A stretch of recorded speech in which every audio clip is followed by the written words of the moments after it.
आज की क्लास में हम home science BA third year का paper second extension and communication यानी कि प्रसार शिक्षा एवं संचार के माध्यम का अध्ययन करेंगे।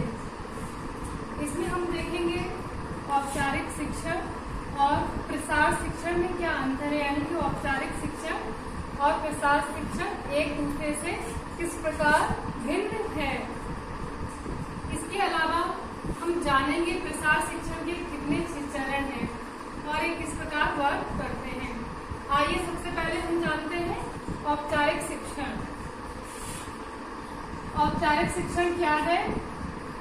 निश्चित पाठ्यक्रम, पद्धति तथा समय, सत्र, प्रवेश एवं परीक्षा के नियम, कक्षोन्नति की प्रतिबद्धता होती है। यानी कि औपचारिक शिक्षण में क्या होता है? निश्चित पाठ्यक्रम होता है, यानी कि हर स्कूल का अपना एक निश्चित सिलेबस होता है। पद्धति होती किस प्रकार से पढ़ाना है, पढ़ना है या पढ़ाना है, या किस प्रकार से जो स्कूल होता है उसको चलाना है। तथा समय कितना है। हर स्कूल की टाइमिंग क्या होती है? अलग अलग होती है, लेकिन स्कूल की टाइमिंग क्या होती है? निश्चित होती है। कौन सा स्कूल किस टाइम खुलेगा या बंद होगा, ये सब किसमें आएगा? समय में। तो समय क्या टाइमिंग क्या होती है? फिक्स होती है। और कितना पीरियड कितने मिनट का है, इंटरवल का टाइम क्या होता है, ये सब समय के अंदर आते हैं। फिर सत्र यानी सेशन, ठीक है। फिर उसके बाद आ गया प्रवेश, यानी कि एडमिशन कैसे होता है। प्रवेश परीक्षा या एडमिशन ये भी औपचारिक शिक्षण के अंतर्गत आता है। एवं परीक्षा के नियम एवं जो परीक्षा कराई जाती है उसके नियम सभी स्कूल, कॉलेज और स्टूडेंट्स के लिए समान होते हैं और सबको उनका पालन करना पड़ता है। कक्षोन्नति की प्रतिबद्धता होती है, यानी कि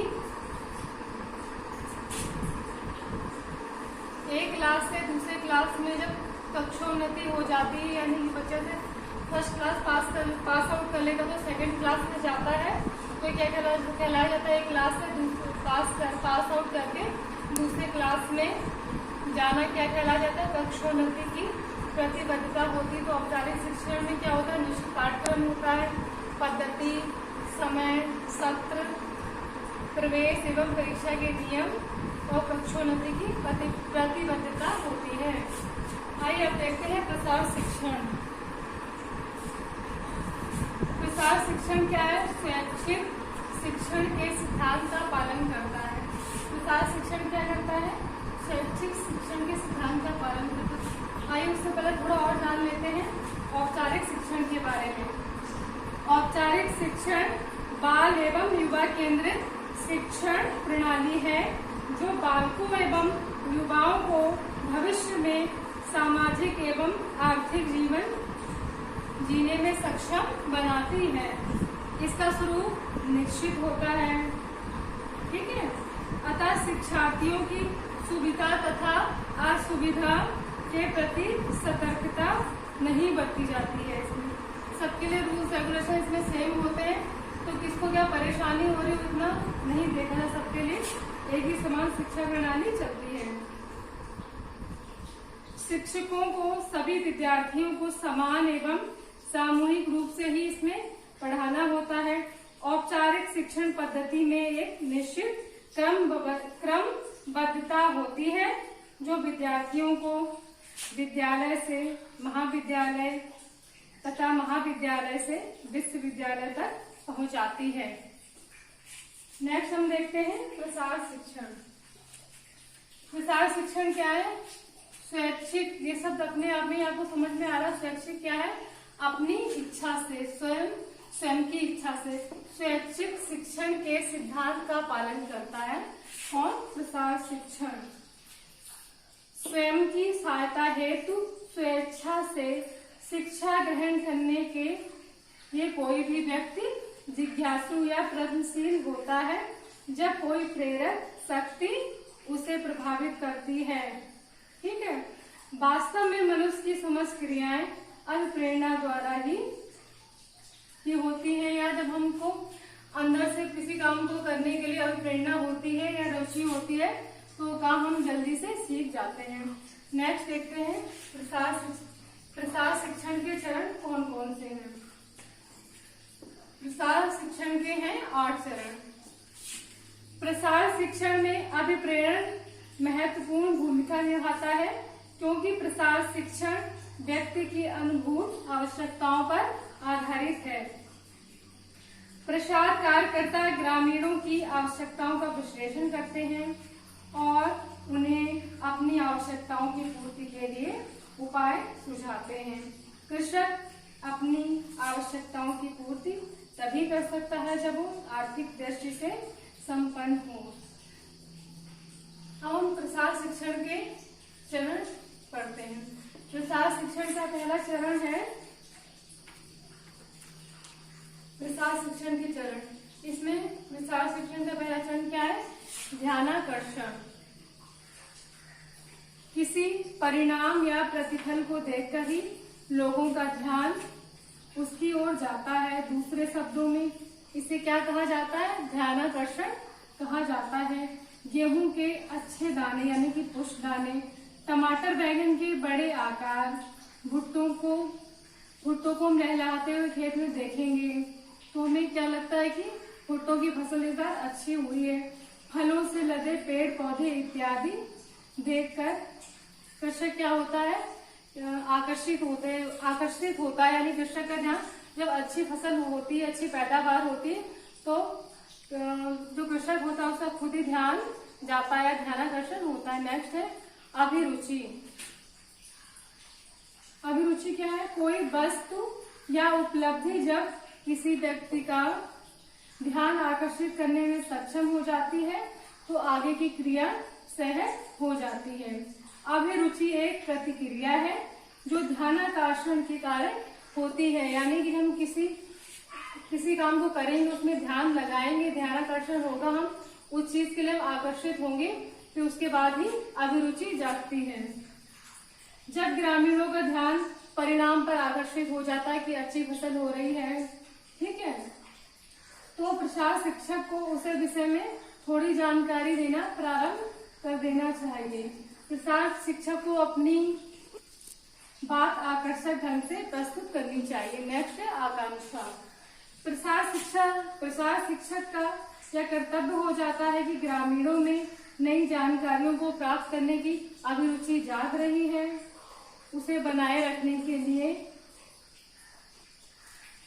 उसे कैसे बनाया जाएगा? उसे बनाए रखने के लिए जिस वस्तु के प्रति व्यक्ति की अभिरुचि जागती है उसे प्राप्त करने की आकांक्षा भी उसके मन में जागृत होने लगती है। यानी कि अभिरुचि आगे जाने की जब आकांक्षा होगी हम कैसे गेन करेंगे? आकांक्षा एक आंतरिक शक्ति होती है जो सीखने में बहुत ही ज्यादा सहायता प्रदान करती है। नेक्स्ट है विश्वास। आवश्यकता व्यक्ति को सीखने की प्रेरणा देती है। विषय के प्रति आस्था व्यक्ति को इस बात के लिए प्रेरित एवं प्रोत्साहित करती है कि वो क्रियाशील होकर आगे बढ़े। विभिन्न प्रसार माध्यमों की सहायता लेकर वह ग्रामीणों के समक्ष नई पद्धतियों एवं सूचनाओं को रख सकता है। यानी कि जब हमारे अंदर विश्वास जागृत हो जाता है कि हम हर चीज पे या वस्तु पे विश्वास अपना बना पाते हैं कि ये फसल अच्छी है या इंसान अच्छा है, तो ही हम आगे के कार्यों को सफलतापूर्वक करने का प्रयास कर सकते हैं। और अगर हमारे पास विश्वास ही नहीं, हम किसी पे विश्वास ही नहीं कर पाएंगे तो कार्य सफलतापूर्वक नहीं हो पाएगा, बल्कि क्या हो जाएगा कि बीच में ही वो रुक जाता है। नेक्स्ट है जानकारी। किसी भी विषय के प्रति आस्था व्यक्ति को इस बात के लिए बाध्य करती है कि वह तत्संबंधी जानकारी प्राप्त करे। इस प्रकार ग्रामीणों के मन में जब किसी पद्धति के प्रति विश्वास घेर लेता है या ग्रामीण लोग जानकारियां लेना चाहते हैं, जब उनके अंदर क्या आ जाता है? ध्यानाकर्षण हो जाता है, अभिरुचि आ जाती, आकांक्षा होती है, विश्वास जागृत हो जाता, तो क्या फिर जानना चाहेंगे, वो उस वस्तु की जानकारी लेना चाहेंगे। इस टाइम प्रसार कार्यकर्ता की भूमिका क्या होती है कि ग्रामीणों को जो पद्धतियां होती हैं उनसे संबंधित जानकारी दे सके, जिससे कि कार्य संपादन में अच्छे से सब लोग जुट सके, क्योंकि अगला चरण कार्य संपादन है, यानी क्या, क्रिया। नेक्स्ट जानकारी के बाद नेक्स्ट चरण है क्रिया। प्रसार शिक्षण के अंतर्गत यह सर्वाधिक महत्वपूर्ण चरण है, क्योंकि इसका संबंध शिक्षण के व्यवहारिक पक्ष से यानी कि प्रैक्टिकली होता है, इसको हमें करना पड़ता है। किसी भी कार्य से संबद्ध शिक्षण तभी सफल माना जाता है जब लोग उस कार्य को व्यवहार में लाते हैं। व्यवहारिक शिक्षण की लक्ष्य पूर्ति तभी होती है जब बताई गई बातों को क्रियात्मकता मिलती है, यानी कि अब ये लगता है कि हमारा कार्य होने की संभावना है।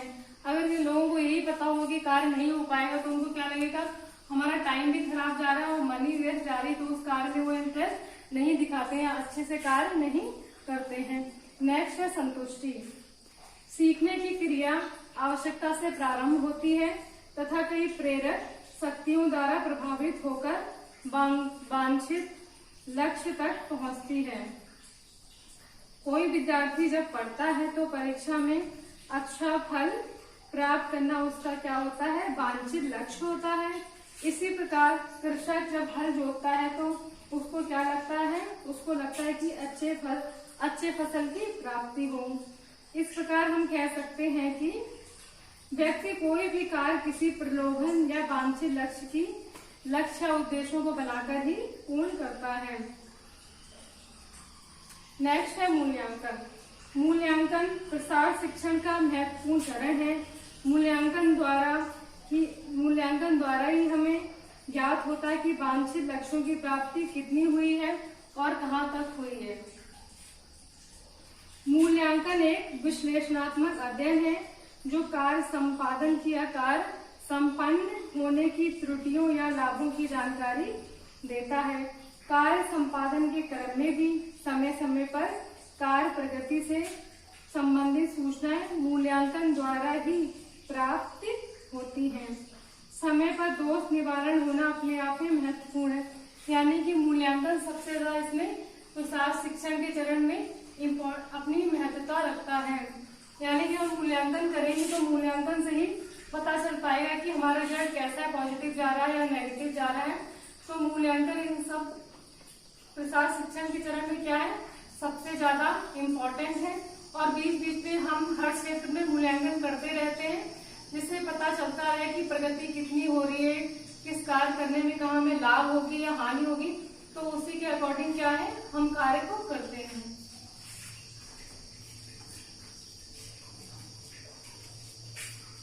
देखिए आज हमने क्या क्या पढ़ा, औपचारिक शिक्षण और प्रसार शिक्षण में क्या अंतर है ये जाना, और प्रसार शिक्षण के कितने 8 चरण है उनका अध्ययन किया। स्टूडेंट्स मिलते हैं नेक्स्ट क्लास में। Thank you.